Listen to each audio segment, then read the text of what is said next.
தரித்திரருக்கு சுவிசேஷம், திருச்சபைக்கு சத்தியம், இந்த 2 அடிப்படை கொள்கைகள், இவற்றோடு நாம் சங்கீத புஸ்தகத்திலிருந்து இந்நாட்களிலே நாம் செய்திகளை தியானித்து வருகிறோம். ஒவ்வொரு சங்கீதமாக உங்களுக்கு பிரசங்கிக்கப்படும் பொழுது நீங்கள் கருத்தாக கவனியுங்கள். இந்த செய்திகளெல்லாம் ஒவ்வொரு சனிக்கிழமையும் ஞாயிற்றுக்கிழமையும் மாலை 5 மணிக்கு ஒளிபரப்பாகும். மகிமை டிவி இந்த செய்திகளை வெளியிடுகின்றன. மகிமையான டிவி, மகிமையான செய்திகள், மகிமையான பாடல்கள் இந்த டிவி தொலைக்காட்சியிலே இடம்பெறுகின்றன. இந்த மகிமை டிவியை நீங்கள் ஆவலோடு பாருங்கள், அடுத்தவர்களுக்கு அறிமுகம் செய்யுங்கள், ஆதரியுங்கள். அப்படி செய்தால் நிச்சயமாக கர்த்தருடைய ஆசீர்வாதம் உங்களுடைய வீட்டிலே நீங்கள் வர காண்பீர்கள். கர்த்தர் உங்களை ஆசீர்வதிப்பாராக. இந்த சங்கீத செய்திகளை தொடர்பாக நீங்கள் தியானிக்கும் பொழுது உங்களுடைய தியானத்திற்கும் இந்த செய்திகளை நீங்கள் மற்றவர்களுக்கு அறிமுகப்படுத்துவதனாலே அடுத்தவர்களுக்கும் நீங்கள் பிரயோஜனமாக இருப்பீர்கள். அது மட்டுமல்ல, திருமறை தெளிவுரை என்ற தலைப்பிலே வேதம் முழுவதற்கும் வியாக்கியான உரை எழுதியிருக்கிறோம் 8 வால்யூம்களிலே. இதெல்லாம் வேண்டியவர்கள் எங்களோடு தொடர்பு கொள்ளுங்கள். அவற்றினாலே நீங்களும் உங்களுடைய குடும்பமும் உங்களுடைய சபையும் ஆசீர்வதிக்கப்படும். கர்த்தர் உங்களை ஆசீர்வதிப்பாராக. நன்றி. மன்ன மழையில் நனைய மறுபடியும் உங்களை மன மகிழ்ச்சியுடன் வரவேற்கிறேன். சங்கீத புஸ்தகத்திலிருந்து இந்நாட்களிலே நாம் செய்திகளை படித்து தியானித்து வருகிறோம். இன்றைக்கு 58ஆம் சங்கீதம். தயவுசெய்து உங்களுடைய வேத புத்தகத்தை எடுத்து கையில் வைத்துக் கொள்ளுங்கள். நாம் இந்த வசனங்களை வாசித்து தியானிக்கும் பொழுது நீங்களும் தொடர்ந்து இந்த வசனங்களை கவனிப்பது நல்லது. 58ஆம் சங்கீதத்தின் பின்னணியத்தை நாம் அடைப்புக்குறிக்குள்ளே நாம் பார்க்கலாம். தான் கெட்டுப்போகாதபடிக்கு அல்தஸ்கேத் என்னும் வாத்தியத்தில் வாசிக்க தாவீது பாடி ராகத்தலைவனுக்கு ஒப்புவித்த மிக்தாம் என்னும் சங்கீதம் என்று சொல்லி அடைப்புக்குறியிலே பிராக்கெட்டிலே நாம் பார்க்கிறோம். 58ஆம் சங்கீதம் தாவீது பாடிய சங்கீதம். அவன் எழுதி பாடி ராகத்தலைவனுக்கு ஒப்புவித்து பாடகர் குழுவை பயிற்றுவித்து ஆலய ஆராதனையிலே பாடப்பட்ட சங்கீதம் இந்த 58ஆம் சங்கீதம். மிக்தாம் என்னும் சங்கீதம் என்று நாம் பார்க்கிறோம். மிக்தாம் என்றாலும் போதனை தான் என்ற அர்த்தம். மற்றவர்களுக்கு போதனை வழங்கக்கூடிய அளவிலே செய்திகள் உள்ள ஒரு சங்கீதம் இந்த சங்கீதம் என்று நாம் கூறலாம். ஆசாப் என்று ஒரு சங்கீதக்காரன் இருக்கிறானே, அவன் எழுதிய 82வது சங்கீதத்தையும் இந்த சங்கீதத்தை ஒப்பிட்டு பார்த்தால் பல காரியங்கள், பல உண்மைகள் பொருத்தமாக இருக்கும். சவுலுக்கு தப்பி ஓடி தாவீது ஆங்காங்கு ஒளிந்து கொண்டிருந்த நாட்களிலே, தன்னுடைய சிறையிருப்பின் நாட்களிலே எழுதிய சங்கீதம் இது. 1 சாமுவேல் 22ஆம் அதிகாரத்தில் இதற்குரிய வரலாற்று குறிப்புகளை நாம் பார்க்கலாம். ஆங்காங்கு ஓடி ஒளிந்தாலும் தாவீதுக்கு கோபமில்லை, ஆனால் குழப்பம் இருந்தது, கலக்கம் இருந்தது. கோபம் இல்லவே இல்லை. பழி வாங்கக்கூடிய காரியங்களில் அவன் ஈடுபடவே இல்லை என்று சொல்லி வேதம் நமக்கு கற்றுக் கொடுக்கிறது. பழி வாங்குதல் எனக்குரியது, நானே பதில் செய்வேன் என்று சொல்லி ஆண்டவர் திருவுளம் பற்றியிருக்கிறார். எந்த ஒரு சூழ்நிலையிலும் நாம் எந்த விதத்தில் பாதிக்கப்பட்டாலும் ஆண்டவருடைய கரங்களிலே பாதிப்பை ஒப்பு கொடுத்து விட்டு வாழ வேண்டியது நம்முடைய கடமையாகும். ஒருவேளை இந்த செய்தி கேட்டுக்கொண்டிருக்கக்கூடிய நீங்கள் யாராவது உங்களை பாதித்திருக்கிறார்களா, எதிலாவது நீங்கள் பாதிக்கப்பட்டிருக்கிறீர்களா? அப்படி என்றால் அந்த ஆளையே நினைத்து கொண்டிருக்காதிருங்கள். அப்போ உங்கள் இருதயத்தின் மையத்தை இயேசு கிறிஸ்து ஆள்வதற்கு பதிலாக அந்த ஆள் வந்து உட்கார்ந்து ஆண்டு கொண்டிருப்பார். உங்களுடைய வாழ்க்கை கெட்டு போகும், வேதனையும் கசப்பும் நிறைந்ததாக முடியும். உங்களுடைய வாழ்க்கையை சந்தோஷமாக நீங்கள் அனுபவிக்க மாட்டீர்கள். பிரதிக்கிரியைகளில் ஈடுபட நீங்கள் ஆரம்பிப்பீர்கள். வேண்டவே வேண்டாம். என்ன பாதிப்பு ஏற்பட்டாலும் இயேசு உங்களுடைய இருதயத்தின் மையமாக இருக்க வேண்டும். அவரே உங்களை ஆண்டு வழிநடத்த வேண்டும்.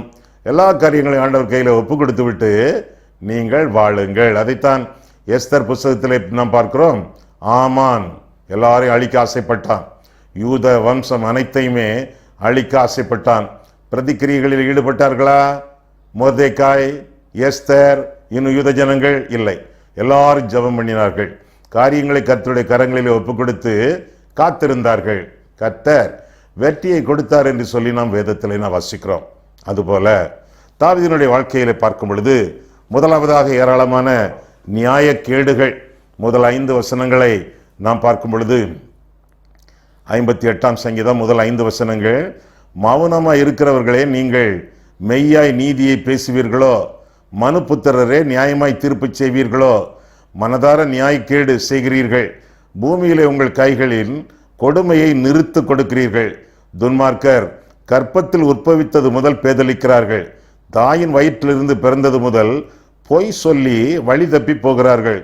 சர்ப்பத்தின் விஷத்திற்கு ஒப்பான விஷம் அவர்களில் இருக்கிறது. பாம்பாட்டிகள் வினோதமாய் ஊதினாலும் அவர்கள் ஊதும் சத்தத்திற்கு செவி கொடாதபடிக்கு தன் காதை அடைக்கிற செவிட்டு விரியனைப் போல இருக்கிறார்கள் என்று சொல்லி அடுத்தவர்களால் வரக்கூடிய பாதிப்புகள், நியாயக்கேடுகளை குறித்து தாவீது இங்கே பட்டியலிடுவதாக நாம் பார்க்கிறோம். தீமை எப்படி அவனை சுற்றி வளைந்து கொண்டு வேட்டையாடுகிறது என்பதை பல வசனங்களிலே தாவீது நமக்கு புலப்படுத்துகிறான். தீமையான மொழிகள் அவனை சுற்றிலும், முதலாம் வசனம். தவறான நியாய தீர்ப்புகள், இரண்டாவது வசனம். தீமை செய்யக்கூடிய கரங்கள், அதே இரண்டாவது வசனம். அவனை சுற்றிலும் ஆட்கள் அவனை குறித்து பொய் பேசுவது, மூன்றாவது வசனம். எல்லாரும் வழி தப்பி ஏகமாய் கெட்டுப்போவது, மூன்றாவது வசனம். மனிதர்களுடைய இயல்பான களங்கமான கரைப்பட்ட ஒரு நிலைமை, வாழ்க்கை, அதை மூன்றாவது வசனம். சொல்லக்கூடிய ஆவிக்குரிய கருத்துக்களுக்கு, நல்ல கருத்துக்களுக்கு செவி கொடாமை, நாலாம் ஐந்தாம் வசனங்கள். விஷம் போன்ற வார்த்தைகள், அதே நாலாம் வசனம்.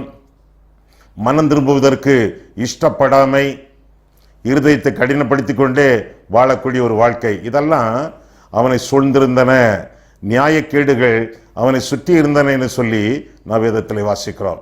நம்மை குறித்தும் நியாயக்கேடுகள் நடக்கும் பொழுது நம்முடைய சத்துருக்களால், நம்முடைய மித்திருக்களால், நம்முடைய உறவினர்களால், நம்முடைய அக்கம்பக்கத்தாரால், நம்மோடு படிக்கிறவர்களால், பயணம் பண்ணுகிறவர்களால், அல்லது வேலை செய்கிறவர்களால், வியாபாரம் பண்ணுகிறவர்களால் நியாயக்கேடுகள் நம்மை சூழ்ந்திருக்கும் பொழுது நாம் செய்ய வேண்டியது என்ன?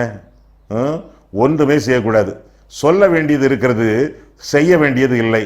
ஒன்றும் செய்யாமல் சொல்ல வேண்டும். யாரிடத்தில் சொல்ல வேண்டும்? பழி வாங்குதல் எனக்குரியது, நானே பதில் செய்வேன் என்று ஆண்டவர் திருவுளம் பெற்றுகிறாரே. ஆண்டவரிடத்தில் ஒன்றன்பின் ஒன்றாக சொல்லி ஆண்டவருடைய நன்மைகளை, ஆண்டவருடைய விடுதல்களை பெற்று வாழ வேண்டியது நம்முடைய கடமை. எனக்கு அருமையானவர்களே, உங்களை சுற்றிலும் நியாயக்கேடுகள் இருக்கும் என்றால் கர்த்தரிடத்திலே வாருங்கள். அவரிடத்திலே எல்லாவற்றையும் நீங்கள் சொல்லுங்கள். அது ரொம்ப முக்கியமான ஒரு காரியமாக இருக்கிறது. ஆண்டவரே அழைக்கிறாரே, என்னிடத்தில் வருகிறவனை நான் புறம்பே தள்ளுவதில்லை. கேளுங்கள், அப்பொழுது உங்களுக்கு கொடுக்கப்படும். கேட்கிறவன் எவனும் பெற்றுக்கொள்கிறான். என் நாமத்தினாலே நீங்கள் எதை கேட்டாலும் குமாரனிலே பிதா மகிமைப்படும்படியாக நான் அவைகளை செய்வேன் என்று சொன்னாரே.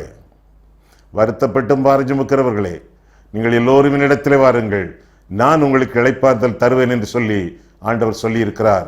நியாயக்கேடுகள், அநியாயங்கள் உங்களை சுற்றி சூழ இருக்கும் என்றால், உங்களை ஒவ்வொரு நாளும் சித்திரவதை பண்ணி கொண்டிருக்கும் என்றால் கர்த்தரிடத்திலே வாருங்கள்.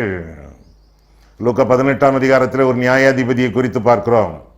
அவன் ரொம்ப நல்ல நியாயாதிபதி அல்ல. இருப்பினும் ஒரு விதவை அவ்வப்போது ஓயாமல் வந்து அவனை நச்சரித்து தன்னுடைய காரியங்களை, தன்னுடைய குறைவுகளை, தன்னுடைய தேவைகளை சொன்ன பொழுது அவள் இடைவிடாமல் தன்னை நோக்கி வேண்டிக் கொண்டது நிமித்தம் அவளுக்கு பதில் செய்தான், பலனளித்தான் என்று சொல்லி நாம் வேதத்திலே வாசிக்கிறோம். அதுபோல நம்மை சுற்றிலும் நியாயக்கேடுகள் நடக்கும் பொழுது, அநியாயங்களில் நாம் பாதிக்கப்பட்டிருந்தால் ஆண்டவரிடத்தில் வருவோம், சொல்லுவோம், சொல்லிக்கொண்டே இருப்போம். சில காரியங்களை ஆண்டவர் உடனடியாக செய்வார், சில காரியங்களை அவர் படிப்படியாக செய்வார், சில காரியங்களுக்கு ஆண்டவர் அவருக்கு சித்தமான வேளையிலே பலனளிப்பார். கர்த்தரை விட்டு விடாதிருங்கள், கர்த்தருடைய சமூகத்திற்கு வாருங்கள். ஒரு காலம் உங்களை புறம்பே தள்ள மாட்டார். நிச்சயமாகவே முடிவு உண்டு, உங்கள் நம்பிக்கை வீண் போகாது என்று சொல்லி வேதத்திலே வாசிக்கிறோம். அவரை அண்டிக் கொள்ளுகிறவர்கள் பாக்கியவான்கள் என்று சொல்லி வேதம் சொல்கிறது. கர்த்தர் நம்புகிறவன் செழிப்பான் என்று வேதம் அறிவிக்கிறது. ஆக ஆண்டவரையும் அவருடைய வாக்கு தத்தத்தையும் நிறைவு கூர்ந்து ஆண்டவருடைய சமூகத்தில் வந்து உங்களுடைய காரியங்களை சொல்வீர்கள் என்றால், மிஸ்பாவிலே வந்து எப்தா தன்னுடைய காரியங்கள் எல்லாவற்றையும் சொன்னானே, அதே போல நாமும் கர்த்தருடைய சமூகத்தில் வந்து நம்முடைய இருதயத்தை ஊற்றிவிடும் பொழுது, அந்நாளை போல ஆண்டவருடைய சமூகத்தில் வந்து இருதயத்தை ஊற்றிவிடும் பொழுது ஒன்றன்பின் ஒன்றாக நன்மைகளை நமக்கு நல்குவார் நமது தெய்வம். எனவே நியாயக்கேடுகளை பார்த்து சோர்ந்து போகாதிருங்கள். இரண்டாவதாக நியாய தீர்ப்புகள் என்று சொல்லி இங்கே 6ஆம் வசனம் முதல் 9ஆம் வசனம் வரை நாம் பார்க்கிறோம். 6ஆம் வசனத்தில் இருந்து பார்க்கும் பொழுது, தேவனே அவர்கள் வாயில் உள்ள பற்களை தகர்த்து போடும், கர்த்தாவே பால சிங்கங்களின் கடவாய் பற்களை நொறுக்கி போடும். கடந்தோடுகிற தண்ணீரை போல் அவர்கள் கழிந்து போகட்டும். அவன் தன் அம்புகளை தொடுக்கும் போது அவைகள் சின்ன பின்னமாய் போக கடவுது. கரைந்து போகிற நத்தையை போல் ஒளிந்து போவார்களாக. ஸ்திரீயின் முஜரா பிண்டத்தை போல் சூரியனை காணாதிருப்பார்களாக. முள் நெருப்பினால் உங்கள் பானைகளில் சூடேறும் முன்னே பச்சையானதையும் எரிந்து போனதையும் அவர் சுழல் காற்றினால் அடித்து கொண்டு போவார் என்று சொல்லி நான் வாசிக்கிறோம். தொடர்ந்து பழி வாங்குதலை நீதிமான் காணும் போது மகிழுவான் என்று சொல்லியும் வேதத்தில் வாசிக்கிறோம். ஆக நியாயக்கேடு செய்கிறவர்களுக்கு நியாய தீர்ப்புகள் காத்திருக்கின்றன என்று சொல்லி வேதம் நமக்கு கற்றுக் கொடுக்கிறது. காரணம், பழி வாங்குதல் எனக்குரியது என்று ஆண்டவர் சொல்லி இருக்கிறார். பழி வாங்குதல் எனக்குரியது. என்னென்னலாம் நடக்குது பாருங்க. முதலாவதாக கர்த்தர் தம்முடைய சிங்காசனத்தில் இருந்து எல்லாரையும் எல்லாவற்றையும் ஆண்டு கொண்டிருப்பதினாலே சிங்கங்களின் பற்கள் கூட தகர்க்கப்படுகின்றன. அதனுடைய வல்லமை போய்விடுகிறது. நீரோடை வற்றி போகிறது. பின் ஆயுதங்கள் எல்லாம் துருப்பிடித்து அழிகின்றன, பயன்படாமல் போய்விடுகின்றன. நத்தை கரைந்து போகிறது, கருத்தரித்தல் அழிந்து போகிறது. அது மட்டுமல்ல, சமைக்கப்படக்கூடிய உணவு கெட்டு போகிறது. இதெல்லாம் நடக்கிறது, இதெல்லாம் நடக்கிறது. பழிவாங்குதல் எனக்குரியது என்று ஆண்டவர் சொல்லி இருக்கிறாரே. பழிவாங்கக்கூடிய கர்த்தர் இதையெல்லாம் நம் சார்பிலே அவர் செயலாற்றுகிறார் என்று சொல்லி நாம் வேதத்தில் வாசிக்கிறோம். எனவே கர்த்தருக்கு காத்திருக்க வேண்டியது நம்முடைய கடமை. ஆண்டவருக்கு காத்திருக்க வேண்டும். நீங்கெல்லாம் எபிரேயர் 10:36 மனப்பாடம் பண்ண வேண்டும். நீங்கள் தேவ சித்தத்தின்படி செய்து வாக்குத்தத்தத்தை பெறும்படிக்கு பொறுமையானது உங்களுக்கு அவசியமாக இருக்கிறது. 3 காரியங்கள். 1, தேவ சித்தத்தின்படி செய்யுங்க. 2, வாக்குத்தத்தத்தை பெறுவீங்க. 3, அதுவரை பொறுமையா இருக்கணும். வாக்குத்தத்தங்களை பெறும் வரை பொறுமையாக இருக்க வேண்டும். வாக்குத்தத்தங்கள் நடக்குமா? கட்டாயம் நடக்கும். எப்படி தெரியும்?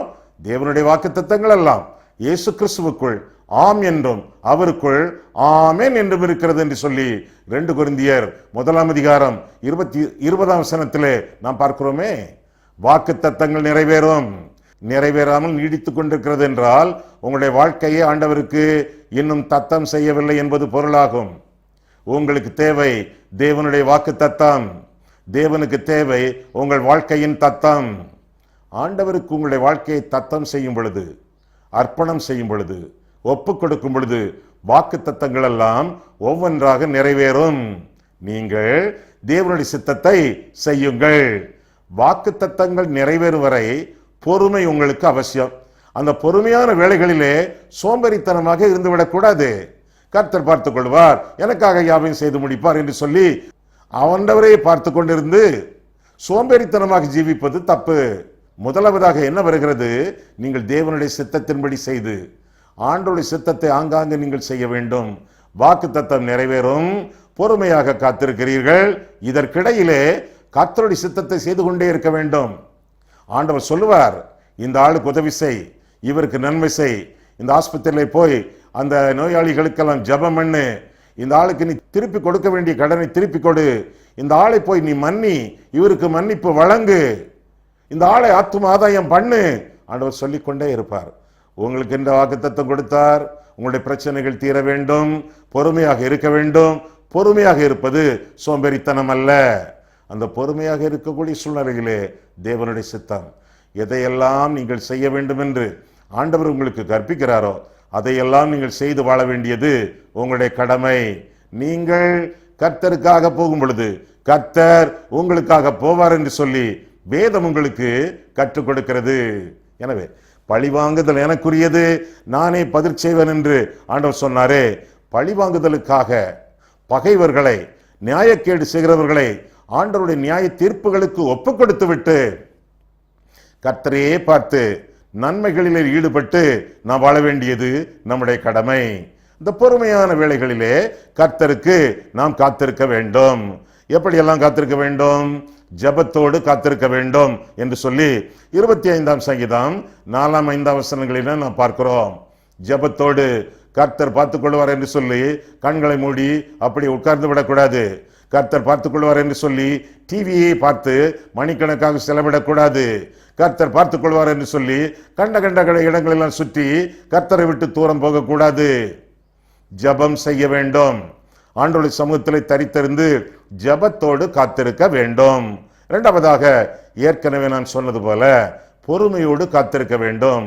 37ஆம் சங்கீதம் 7ஆம் வசனம், 145ஆம் சங்கீதம் 15ஆம் வசனம், இந்த வசனங்களிலே பார்க்கும் பொழுது பொறுமை நமக்கு அவசியமாயிருக்கிறது.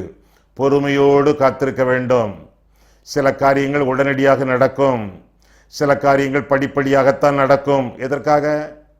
தொடர்ந்து ஆண்டவர் மேல் பற்றுறுதி வைத்திருக்கிறோமா? தொடர்ந்து பாவம் இல்லாமல் பரிசுத்த வாழ்க்கை வாழ பிரயாசப்படுகிறோமா? தொடர்ந்து ஆண்டவரை அண்டி ஜீவிக்கிறோமா? இடையில குறுக்கு வழியில போகிறோமா? ஜோசியம் பார்க்க போகிறோமா? அந்த ஆளையும் இந்த ஆளையும் காக்கா பிடித்து காரியத்தை நிறைவேற்ற அவர் காலிலே விழுந்து கிடக்கிறோமா? ஆஹா, ஆண்டவருடைய காலிலே விழுந்து கிடக்க வேண்டும். அவருடைய பாதப்படியிலே பணிய வேண்டும். ஆண்டவருடைய சமூகத்தில் இருந்து மன்றாட வேண்டும். கர்த்தருக்காக பொறுமையோடு காத்திருக்க வேண்டும். முதலாவதாக ஜபத்தோடு காத்திருக்க வேண்டும். இரண்டாவதாக பொறுமையோடு காத்திருக்க வேண்டும். மூன்றாவதாக மனம் திரும்புதலோடு காத்திருக்க வேண்டும். அப்படி காத்திருக்கக்கூடிய சூழ்நிலைகளிலே கர்த்தர் பேசுவார். என்ன பேசுவார்? வேதனை உண்டாக்கு வழி என்னிடத்தில் உண்டோ என்று பார்த்து நித்திய வழியிலே என்னை நடத்தும் என்று சங்கீதக்காரன் சொல்கிறானே, 139ஆம் சங்கீதம் கடைசி வசனங்களிலே. அப்போ காத்திருக்கக்கூடிய சூழ்நிலைகளிலே கர்த்தருடைய ஆவியானவர் சில காரியங்களை நமக்குள்ளே குறிப்புணர்த்துவார். நீ இந்த விஷயத்துல சரியில்லை, நீ இந்த விஷயத்துல சரியில்லை, இதுல மனம் திரும்பு, இந்த ஏரியாவில் உன்னுடைய வாழ்க்கையை ஒப்புக்கொடு, செப்பனிடு என்றெல்லாம் பரிசுத்த ஆவியானவர் நமக்குள்ளே பேசிக்கொண்டிருக்கும் பொழுது காத்திருக்கிறோமே, அந்த சூழ்நிலையிலே கர்த்தருடைய சமூகத்திலே நம்முடைய பாவங்களை அறிக்கையிடுவோம். நெருங்கி நிற்கும் பாவம், நம்மை நெருக்கி கொண்டிருக்கக்கூடிய பாவம், இவற்றையெல்லாம் அறிக்கையிடுவது மட்டுமல்ல, விட்டுவிட்டு ஆண்டவருடைய சமூகத்திலே நாம் பின்பற்றி செல்ல வேண்டியது நம்முடைய கடமை என்று சொல்லி வேதம் நமக்கு கற்றுக் கொடுக்கிறது. மனம் திரும்புதலோடு, பாவ உணர்வோடு, பாவ அறிக்கை செய்து கர்த்தரை பிரியப்படுத்த வேண்டும் என்ற சந்தோஷத்தோடு, மனமகிழ்ச்சியோடு, பொறுமையோடு வாழ வேண்டியது நம்முடைய கடமை. ஆண்டவரை வேதனைப்படுத்துவது என்றால் என்ன? ஒரு குண்டூசியை வைத்து ஒரு ஆளை குத்தினாலும் வேதனை தான், ஒரு சொட்டு ரத்தம் வரும். ஒரு கடப்பாறை வைத்து இடித்தாலும் வேதனை தான், ரெண்டும் வேதனை தான். பெரிய பாவம் தான் வேதனைப்படுத்தும், சின்ன பாவம் வேதனைப்படுத்தும் என்று சொல்ல முடியாது. குண்டூசி குத்தினாலும் வேதனை தான், கடப்பாறை வைத்து இடித்தாலும் வேதனை தான். எனவே வேதனை உண்டாக்கு வழி என்னிடத்தில் உண்டோ என்று பார்த்து பெரிய பாவமோ சிறிய பாவமோ எந்த பாவத்தையும் விட்டு மனம் திரும்பி இயேசுவுக்கு நம்முடைய வாழ்க்கையை பூரணமாக ஒப்பு கொடுக்க வேண்டும்.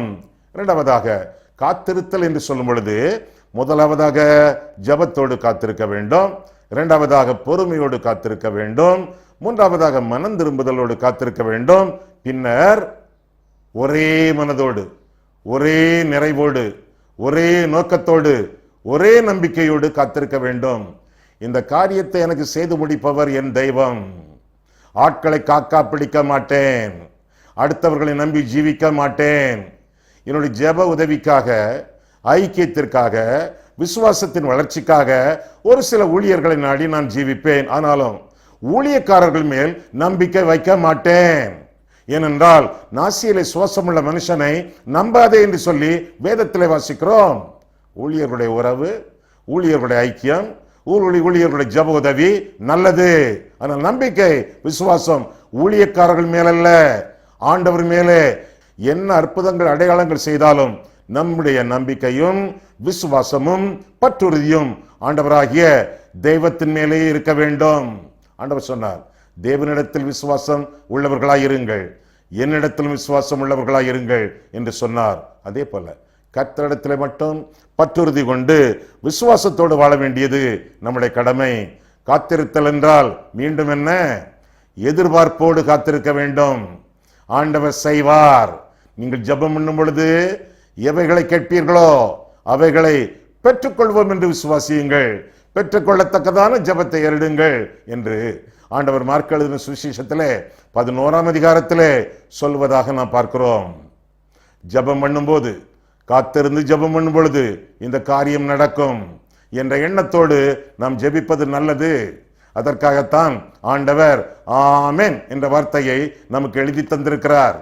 ஆமென் என்றால் அப்படியாக கிடவது, உண்மையாக, சத்தியமாக என்றெல்லாம் பொருள். அது மட்டுமல்ல, ஆமென் என்பது இயேசுவின் நாமங்களிலே ஒன்று. ஆமென் என்பவர் சொல்லுகிறதாவது என்று சொல்லி வெளிப்படுத்தின விசேஷம் 1ஆம் அதிகாரம் 14ஆம் வசனத்திலே பார்க்கிறோம். ஒவ்வொரு ஜெபத்திற்கும் ஆண்டவர் போடக்கூடிய கையெழுத்து ஆமென், அது அவருடைய பெயர்.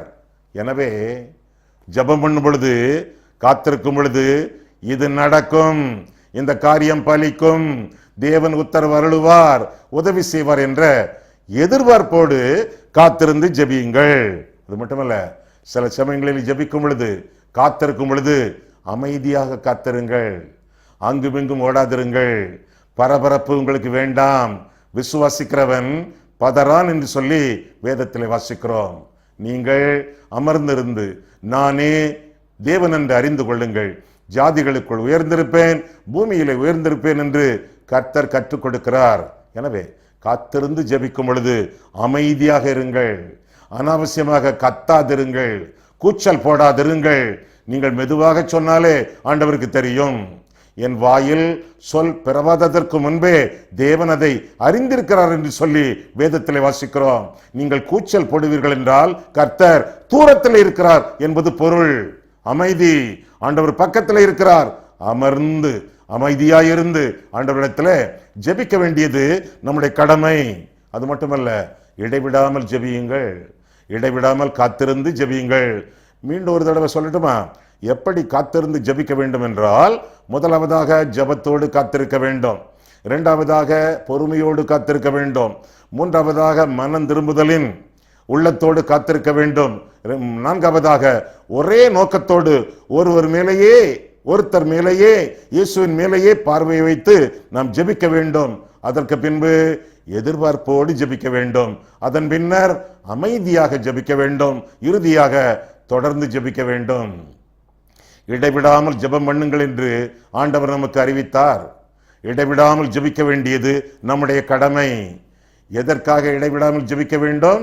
தொடர்ந்து ஆண்டவர் மேலே நாம் வைத்திருக்கக்கூடிய பற்றுறுதியை காட்டத்தக்கதாக, விசுவாசத்தை காட்டத்தக்கதாக, ஒண்ணு நடக்கலையே என்று சொல்லி வலிவி விடாமல் இருக்கத்தக்கதாக, வலிவி போகாமல் இருக்கத்தக்கதாக அவரை பற்றி பிடித்து, ஏசாயா 26ஆம் அதிகாரம் 3ஆம் வசனத்திலே, உம்மை உறுதியாய் பற்றி கொண்ட மனதையுடையவன் உம்மையே நம்பி இருக்கிறபடியால் பூரண சமாதானத்துடன் அவனை காத்துக்கொள்வீர் என்று சொல்லி வேதத்திலே வாசிக்கிறோமே. அதே போல பூரண சமாதானத்துடன் ஆண்டவன் நம்மை காத்துக்கொள்ளத்தக்கதாக உறுதியாய் பற்றி கொள்ள வேண்டும். சமாதானம் என்ற வார்த்தைக்கு எபிரேய மொழியிலே ஷாலோம், அது உங்களுக்கு தெரியும். பூரணம் என்ற வார்த்தைக்கும் எபிரேய மொழியிலே ஷாலோம் தான். பூரண சமாதானத்துடன் அவனை காத்துக்கொள்வீர், ஷாலோம் ஷாலோமுடன் அவனை காத்துக்கொள்வீர், பீஸ் பீஸ் ஓடு ஆண்டவர் அவனை காத்துக்கொள்வார், சமாதானம் சமாதானத்தோடு கர்த்தர் நம்மை காத்துக்கொள்வார். என்ன வார்த்தை, என்ன வசனம்! உம்மை உறுதியாய் பற்றி கொண்ட மனதை உடையவன் உம்மையே நம்பி இருக்கிறபடியால் சமாதானத்தோடும் அவனை காத்துக்கொள்வார் என்று சொல்லி வேதம் நமக்கு கற்றுக் கொடுக்கிறது.